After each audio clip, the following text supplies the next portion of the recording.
Hello future doctors, मैं हूं अविनाश और इस वीडियो को लास्ट तक देखना। क्यों? क्योंकि अगर लास्ट तक नहीं देखा वीडियो तो आपका जो डॉक्टर बनने का सपना है वो तो पूरा टूट जाएगा। मैं चाहता हूं वो टूटे ना, तो इसलिए इस वीडियो को लास्ट तक देखो। इस वीडियो में हम डिस्कस करने वाले हैं एनएमसी की जो गाइडलाइन आई है नीट 2024 के एग्जाम के लिए, क्या आपकी एलिजिबिलिटी रहेगी। अब एक चीज मैं ये बताना चाहता हूं, इसमें हम जो चीजें डिस्कस करना चाहते हैं, एक बहुत बड़ा क्वेश्चन हम जो डिस्कस करेंगे वो ये भी करेंगे कि क्या अगर आप पीसीएम से हो तो क्या आप डॉक्टर बन सकते हो, क्या अपने नाम के आगे डीआर जो आपका सपना है लगाने का, क्या वो लगा पाओगे या नहीं। तो यार वीडियो को लास्ट तक देखना। चलो तो हम स्टार्ट करते हैं। हम क्या चीजें डिस्कस करने वाले हैं गाइडलाइंस की। हम इतनी सारी चीजें डिस्कस नहीं करेंगे, हम जो टू द पॉइंट है उन पर डिस्कस करेंगे। एलिजिबिलिटी, एज और रजिस्ट्रेशन। एलिजिबिलिटी, एज और रजिस्ट्रेशन। तो सबसे पहले हम डिस्कस करते हैं एक्चुअली एज लिमिट पे। जो एलिजिबिलिटी क्राइटेरिया है मैं उसको लास्ट में डिस्कस करूंगा क्योंकि उसमें मुझे डिटेल में एक्सप्लेन करना है। तो अगर मैं एज लिमिट की बात करूं तो जो गाइडलाइन है जो पहले भी होती थी वो अभी भी है, क्या कि दिसंबर 2024 तक आपकी एज 17 इयर्स हो जानी चाहिए। दिसंबर 2024 तक आपकी एज 17 इयर्स हो जानी चाहिए। ये मैं 2024 के दिसंबर की बात कर रहा हूं, 2023 के दिसंबर की नहीं बात कर रहा हूं। ओके, तो ये पहली मतलब दूसरी गाइडलाइन है और ऑब्वियसली बात है यहां पे अगेन सेम कोई अपर एज लिमिट नहीं है। फिर उसके बाद रजिस्ट्रेशन फीस पे एक अपडेट आया। रजिस्ट्रेशन फीस का अपडेट ये है कि 100 रुपए पर कैटेगरी वाइज एक्स्ट्रा हो जाएगा। फॉर एन एग्जाम्पल, अगर ओपन कैटेगरी के लिए वो 1 रुपए लेते हैं तो अब वो हो जाएगा 101। अगर ओपन कैटेगरी के लिए अगर वो 1 रुपए लेते हैं रजिस्ट्रेशन के टाइम तो वो हो जाएगा 101। ये है दूसरी गाइडलाइन, दूसरा अपडेट। अब एक जो फाइनल है जो कि बहुत ज्यादा इंपॉर्टेंट है वो है आपका एलिजिबिलिटी, जिसमें बहुत सारे स्टूडेंट कंफ्यूज होते हैं। तो अगर आप पीसीएम से हो तो इसको अब आप देखो, क्योंकि इसमें बहुत सारे कंफ्यूजन क्लियर करूंगा। पहले क्या होता था, पहले ये बोला जाता था कि अगर आप पीसीबी सब्जेक्ट से हो, पीसीबी मतलब फिजिक्स, केमिस्ट्री और बायोलॉजी, तो ऑब्वियस सी बात थी आप नीट एग्जाम दे सकते थे, मतलब आप नीट के लिए एलिजिबल थे। फिर क्या हुआ, काफी सारे केसेस हुए, काफी सारे लोगों ने बोला क्यों, क्योंकि क्या होता था काफी सारे स्टूडेंट क्या करते थे,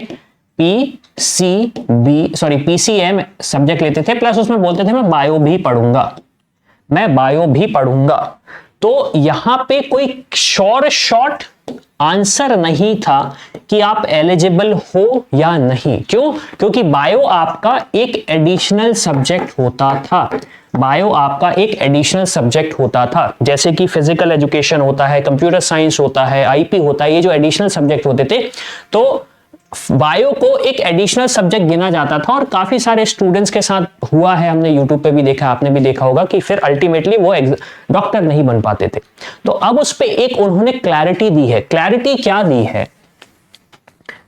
क्लैरिटी उन्होंने ये दी है कि आप बायो या फिर बायोटेक्नोलॉजी, मैंने बायोटेक्नोलॉजी को बायोटेक लिखा है, ये आपके मार्कशीट में होने चाहिए, ये आपकी मार्कशीट में होने चाहिए। तो पहली कंडीशन, एक एग्जांपल, आप अगर पीसीबी के स्टूडेंट हो तो आप एलिजिबल हो न्यू गाइडलाइन से। फिर आप अगर पीसीएम के स्टूडेंट हो, पीसीएम प्लस बायो, तो आप एलिजिबल हो। अब अगर आप पीसीएम के स्टूडेंट हो, जो कि काफी सारे स्टूडेंट्स को कंफ्यूजन है, अगर आप पीसीएम के स्टूडेंट्स हो, बायो ना तो आपका प्राइमरी सब्जेक्ट है ना ही सेकेंडरी सब्जेक्ट है। बायोटेक्नोलॉजी मतलब पीसीएम प्लस इंग्लिश प्लस कोई एक एडिशनल सब्जेक्ट हो सकता है, हिंदी हो सकता है कंप्यूटर साइंस हो सकता हो आईपी हो सकता है फिजिकल एजुकेशन हो। अगर बायो नहीं है आपकी मार्कशीट में तो आप एलिजिबल नहीं हो, आप डॉक्टर नहीं बन पाओगे, एज पर दी न्यू गाइडलाइन रजिस्ट्रेशन नहीं कर पाओगे। तो अब आपको क्या करना पड़ेगा, आपके पास दो ऑप्शन है। अगर आप पीसीएम ले रहे हो और बायोटेक्नोलॉजी का एडिशनल सब्जेक्ट है तो ऑब्वियस सी बात है आप एलिजिबल हो।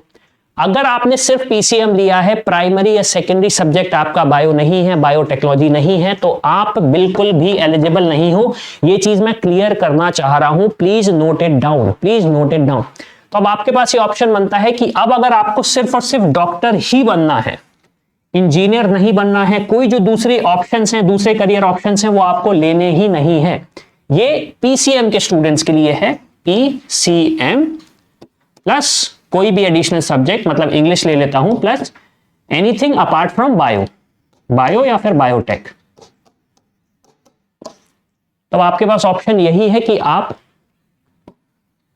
ड्रॉप लेके रीअपीयर हो 12th क्लास में और बायो या बायोटेक को एक एज एडिशनल सब्जेक्ट हो। मैं ये नहीं बोल रहा हूं कि आपको ड्रॉप लेना ही चाहिए, फिर से अपीयर हो बायो 12th के लिए, मैं ये नहीं बोल रहा हूं बिल्कुल भी।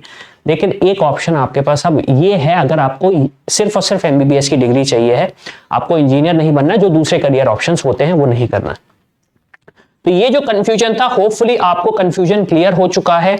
इस वीडियो को मैंने फिर से बोला, आप चाहो तो फिर से देखो, कंफ्यूजन समझो।